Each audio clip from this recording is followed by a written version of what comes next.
Kalau PKS mungkin cek mundur, udah diteken tapi tapi backnya pencairannya belakangan. Saya kira begitu. Karena bagaimanapun kalau kita lihat misi dan visi PKS itu pasti Anies, artinya konstituennya pasti ingin Anies kan. Yes. Tetapi seringkali elit PKS juga nunggu transaksi itu udah jadi sinyal lah itu. Dan bagian-bagian itu juga yang diketahui oleh pemerintah. Jadi pemerintah tetap punya tangan kecil. Kalau bukan tangan mungkin jari-jari kecil yang masih ada di PKS gitu. Dan dia tahu tuh apa sebetulnya potensi komorbid PKS. Jadi begitulah semuanya terjadi karena nggak ada 0% kan. Jadi PKS terpaksa mesti pragmatis juga tuh. Nanti mungkin PKS menganggap ya boleh, tapi ya di ujung deh ya. Nanti ketika tawaran-tawaran lain mungkin nggak masuk akal, maka akhirnya balik ke Anies tuh, kira-kira begitu kan. Nah Demokrat sekarang yang justru gembira karena merasa bahwa yang dipilih oleh Pak Surya Paloh itu mulai dipertanyakan, atau bukan yang dipilih Anies sih kan Anies pertama kali justru diselamatkan oleh Pak SBY dengan mengatakan bahwa jangan Anies itu dijebak di dalam teori dua pilihan itu kan. Jadi sebetulnya Anies pertama-tama dapat dukungan moral dari Demokrat, tetapi pragmatisme politik membuktikan bahwa Surya Paloh lakukan pilihan yang memang unik. Nah keunikan itu akhirnya batal juga tuh. Kan orang menganggap kenapa Surya Paloh dahulukan Anies dan tidak menunggu koalisi kan? Berarti Surya Paloh punya naluri yang kuat, imperatifnya kuat sekali itu untuk menjadikan Anies sebagai oposisi pada Jokowi bahkan begitu. Itu pikiran 2 bulan lalu. Kalau sekarang dianggap ya ternyata segitu doang politiknya Nasdem tuh. Cemen juga akhirnya. Kenapa? Ya orang mulai analisis cemen berarti ada komorbid. Kira gampangnya begitu kira-kira.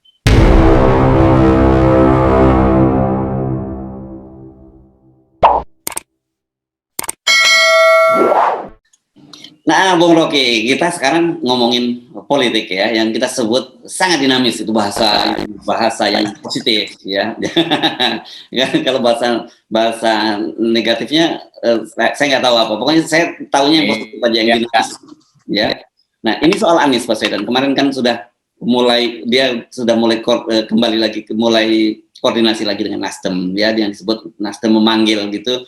Ada sinyal-sinyal yang saya kira menarik yang disampaikan oleh Nasdem, baik itu oleh Pak Surya Paloh sebagai Ketua Umum yang menyatakan bahwa dia mengungkit kembali soal bahwa partai yang mendukung kenaikan BBM itu satu-satunya fraksi di DPR itu adalah Nasdem. Jadi itu loyal atau tolol? Itu pertanyaan Pak Surya Paloh. Nah, menurut saya ini kan jadi menarik juga Pak Surya menyatakan. Kedua, yang disampaikan oleh pemenangan pemilunya, kebetulan anaknya Pak Surya Paloh juga yang menyatakan bahwa Anies Baswedan itu akan melanjutkan pembangunan yang dilakukan oleh Pak Jokowi. Jadi kalau kemarin kita sebut kalau ada change-nya itu minor lah, gitu. Apa ini Bu? Ya itu akhirnya dinamis artinya masih banyak bertambah, kira-kira begitu. Ya. Tetapi kalau saya perhatikan tadi Pak Surya Paloh sebutkan istilah itu, demikian juga ketua tim pemenangan itu Prananda. Ya. Itu secara mudah saya bayangkan ada kontras. Waktu dideklarasikan Anies, semua orang merasa bahwa Anies betul-betul change. Yeah. Tapi sekarang kenapa berubah jadi continuity? Jadi dengan mudah semiotik begini, namanya semiotik politik ini, itu mungkin Nasdem minta divaksin keempat nih, karena komorbidnya masih ada kira-kira. Jadi itu sebetulnya yang akan melemahkan Anies. Dan saya dengar banyak hal yang kemudian mempertanyakan ini Anies ini tokoh atau ternyata juga cuma petugas partai Nasdem yang harus tunggu sinyal dari istana, kan itu intinya kan. Jadi buruk betul nanti kalau Anies itu akhirnya dijebak ke dalam keraguan-keraguan.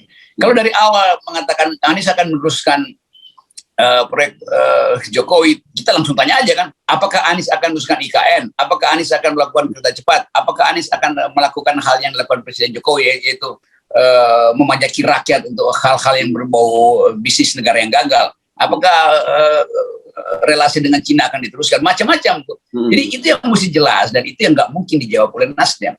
Jadi Nasdem terpaksa harus siksa, dan siksa itu melemahkan Nasdem akhirnya. Jadi saya bisa Kalau kemarin elektabilitas Nasdem naik, tiba-tiba kena. Kalau sekarang pasti drop lagi. Dan Anies akan drop itu. Saya bisa pastikan itu tuh, bahwa orang melihat Anies sebagai kontra kualitas, bahkan kontra ide dengan Jokowi. Nasdem berupaya untuk ya memoderasi itu. Orang nggak mau moderasi sekarang tuh. Anies atau Jokowi gitu, bukan Anies plus Jokowi. Kalau Anies plus Jokowi, saya anjurkan pilih Prabowo aja. Prabowo yang lebih dari awal mengatakan saya akan teruskan proyek Pak Jokowi itu. Jadi lebih mudah tuh. Kalau itu kan nanti akan ada duel argumen tuh. Anda penerus Jokowi atau bukan tuh? Orang akan anggap Prabowo lebih jujur dari awal mengatakan Anies masih siksa. Itu masalah. Jadi kita FNN nggak ada problem dengan soal itu. Bahwa kita ingin Anies itu tumbuh dengan bagus, justru kita ingin dorong Anies jadi presiden di dalam pengertian antitesis Jokowi kan. Kenapa? Karena Pak Prabowo akan melanjutkan Pak Jokowi, lalu Anies dan Pak Jokowi diuji idenya. Apa sebetulnya pikiran Anda tentang Indonesia? Ganjar mungkin jadi catatan kaki aja tuh. Jadi karena Ganjar udah dianggap ya udah itu Jokowi kecil, jadi selesai problemnya kan. Jadi ini halnya, kita ingin Anies itu tumbuh di dalam kualitas yang berbeda karena publik ingin lihat itu. Ya. Nah, jadi sekarang ini kelihatannya ya, kalau kita lihat dari sisi Nasdem dalam hubung kaitannya dengan koalisi pemerintah, Anies menjadi liabilitas gitu. Padahal tadinya dia menjadi penggerek elektabilitasnya yang luar biasa gitu. Sebaliknya buat Anies ini juga Nasdem bisa jadi liabilitas juga buat Anies kan gitu. Anies mulai berpikir bahwa kalau Nasdem itu nggak punya posisi seperti yang dibayangkan publiknya Anies di ucapan Nasdem, itu pasti Anies merasa ya nggak ada gunanya tuh. Jadi dilema Anies di situ yang dari awal kita udah hitung bahwa Anies akan diusut tinggi. Padahal kan Nasdem itu berapa persen? 4% apa? Kan itu partai yang jauh. 8%-an, ya. Iya gitu. Itu masih jauh Partai Demokrat lebih tinggi kan. Tetapi karena Nasdem ambil inisiatif, orang menganggap Nasdem keren. Nih, walaupun partai kecil tapi mau inisiatif naruh Anies di situ. Lalu orang berhitung itu artinya Nasdem cuma mau ambil koktail efek dari Anies doang buat naikin elektabilitasnya. Sekarang mau diuji itu, benar nggak Nasdem itu mau berseberangan dengan pemerintah? Kan gampang sebetulnya Pak Surya Paloh bilang aja, kami sudah memilih Anies dan kami tahu Anies itu adalah kontra pikiran dengan rejim, maka kami secara konsisten mundur dari kabinet. Itu lebih terhormat sebetulnya. Saya kira tapi tentu ada kalkulasi pragmatis. Kalau mundur apa akibatnya? Kan begitu. Apa dikerjain nanti? Kan Pak Jokowi orang yang udah cerdik di dalam membaca bahasa tubuh ketua-ketua partai ini kan. Ya. Oke. Nah, Nasdem saya kira sementara posisinya udah semakin jelas gitu ya. Tapi sekarang orang juga bertanya-tanya ini dengan soal Demokrat dan PKS. Ini bagaimana kita membacanya? Karena sampai sekarang ternyata saya kemarin menduga setelah bertemu dengan Demokrat itu dilanjutkan dengan PKS gitu, Bung Rocky. Walaupun ketemu Nasdem juga, setelah Demokrat kan kemudian PKS. Tapi waktu itu deal not deal juga gitu. Nah sekarang tiba-tiba kok berhenti gitu. Anies tidak langsung ke PKS. Apa yang terjadi? Kalau PKS mungkin cek mundur, udah diteken tapi backnya pencairannya belakangan. Saya kira begitu.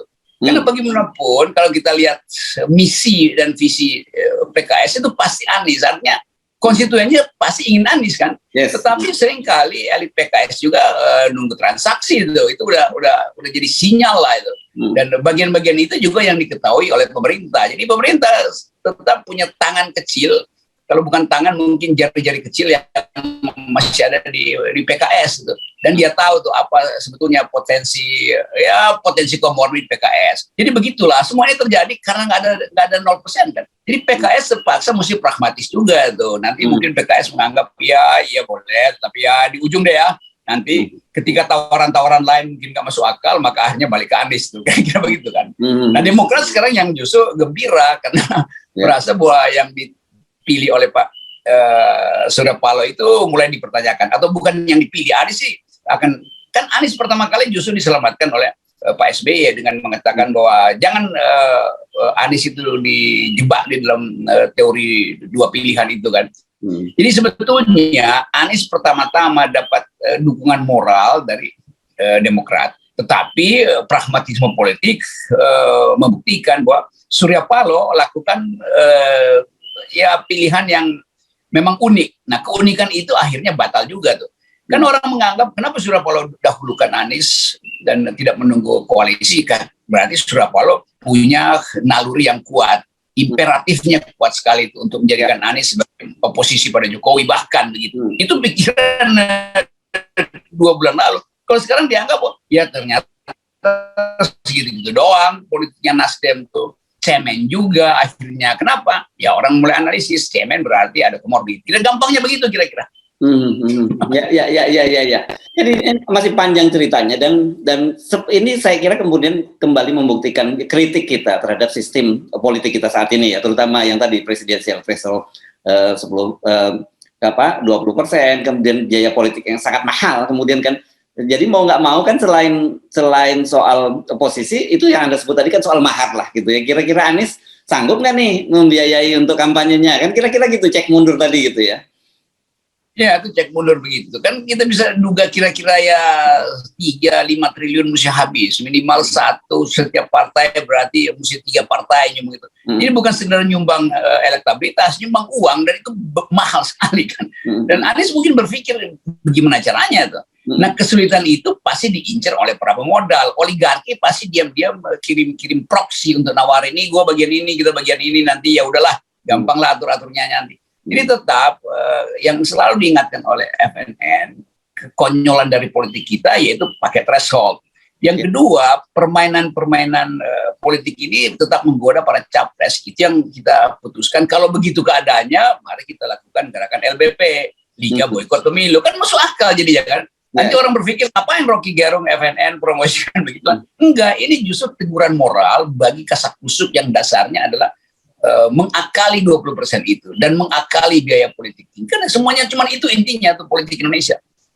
Ya. Saya kira penting, makanya kemarin juga kita menyatakan oke, voluntarism mesti berani nggak mulai mengenalkan itu, berani nggak kita ngambil risiko semacam itu, karena saya kira realitas hari ini ya memang politik kita dikendalikan oleh oligarki, dan bagi para politisi konkret kok urusannya dengan oligarki kan gitu. Ya, dan kalau saya terangkan pada kelompoknya Anies, saya ada muter-muter ke Sulawesi, Jawa, bahkan sebagian Sumatera, dan ada voluntarisme yang betul-betul konkret itu. Dan itu beda dengan voluntarisme Ganjar, itu kelihatan kemewahan ada di situ, semacam bujukan ada di situ tuh. Tapi Anies justru para relawan itu betul-betul rela untuk berkorban ngumpulin duit. Jadi jangan sampai relawan ini justru kehilangan spirit hanya karena ucapan Pak Surya Paloh bahwa kami akan meneruskan proyek Jokowi. Itu konyolnya di situ nanti. Dan politik selalu diuji pada integritas pemimpin. Dan ucapan pemimpin itu yang akan membuat rakyat percaya atau nggak percaya. Cuman itu kan. Kan sekarang publik udah anggap terserah lu kampanye, gue udah nggak percaya. Jadi selesai. Jadi Anies juga bisa berhenti hanya karena ucapan-ucapan dari Nasdem yang membuat kelompok-kelompok relawan itu mulai ragu akhirnya. Ya, hati-hati. Kita ingat kan, ini sinyal-sinyal ini ditangkap oleh publik, dan tadinya euforia yang membuncah itu bisa langsung tiba-tiba kempes dan kemudian berubah menjadi antipati loh. Saya kira ya orang yang bisa terjadi begitu ya, Bung Rocky ya. Ya, itu semangat itu mulai terlihat hari ini. Gubernur yang baru DKI mulai promosikan bahwa dia bisa melampaui proyek Anies. Itu kan juga desain akan bikin giant sea wall. Lalu orang bertanya-tanya, ngapain bikin giant sea wall itu? Nanti akan ada dua bendungan besar, 2 waduk di Jakarta Barat. Lalu orang bertanya, ini orang kan pejabat sementara, ngapain ambil keputusan yang akan menguras APBN? Kan begitu kan? Jadi bagaimana mungkin ada pejabat yang ditunjuk sementara tetapi dia lakukan proyek seperti dia presiden? Itu kritik pertama saya terhadap PLT gubernur. PLT. Jadi orang kemudian lihat ini ada pesanan istana sebetulnya supaya gede-gedein proyek supaya Anies tenggelam kan. Jadi hal-hal begini yang mesti diwaspadai oleh timnya Anies itu intinya tuh. Ya. Oke. Baik, terima kasih, dan tetap seperti kita tadi, kita nyebutnya dinamis, karena dinamis, mari kita nikmati saja permainan ini sambil memberikan catatan-catatan gitu ya, Bung Rocky. Catatan kaki atau catatan apa ini kita ya? Catatan pinggir. Iya, catatan pinggir bisa dipinggirkan nanti. Kalau catatan kaki lebih kuat banyak, karena orang akan cari referensi bahwa ini adalah catatan kaki yang akan menentukan teks di atasnya tuh berguna apa enggak tuh. Yes. Kira-kira begitu. Kalau orang bikin tes disertasi kan begitu kan. Catatan kaki begitu ada yang betul tidak konsisten dengan dalilnya, itu orang anggap wah ini artinya tesis bodong. Ya. Tempel-tempel doang. Ya, mudah-mudahan bukan pencapresan bodong. Yang pada ditempel dan 0% itu adalah catatan kaki bagi demokrasi. Thank you, Rocky. Oke, terima kasih. Eh.